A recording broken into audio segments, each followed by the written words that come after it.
ప్రపంచం middle class అనే వ్యక్తిని వాడుకు దొబ్బుతున్నారు. పోయిన సినిమా ఒక్కసారి చూస్తే మీరు చేస్తున్న అన్ని పనులు వదిలేసి, నేను చెప్తున్న ఇంటర్వెల్ సీన్ దగ్గర రాజమౌళి వచ్చి చెప్పి నువ్వు డైరెక్టర్ అవ్వలేవు అని చెప్పేసి అంటే నువ్వు నమ్ము. కానీ ఎక్కడో వీధికి పోయే గొట్టంగాడు నువ్వు డైరెక్టర్ అవ్వలేవు అంటే ఎట్లా నమ్ముతావా? మెగాస్టార్ చిరంజీవి వచ్చి నువ్వు హీరో అవ్వలేవంటే నమ్ము. సాధించేటోడు, ఆ పెయిన్ తెలిసినోడు ఎప్పుడు ఎవరిని డిస్కరేజ్ చేయడు. ఎప్పుడైనా వాగేది ఏం పీకలేనోళ్ళే లైఫ్ లో. మిడిల్ క్లాస్ వ్యక్తి క్రియేట్ చేసేది ఇజ్జత్ కోసం. ఇజ్జత్. అరే ఏంద్రా భయ్యుడు, నీ అమ్మ ఇట్లా చూస్తున్నాడు ఏంది మనల్ని, ఒక చీడ పురుగు లెక్క చూస్తున్నాడు ఈ పైసలున్నోడు.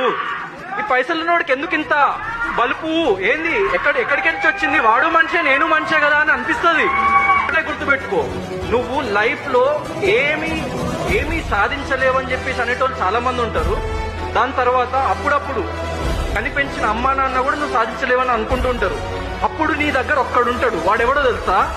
That fucking bastard inside you, నీ అంతరాత్మ.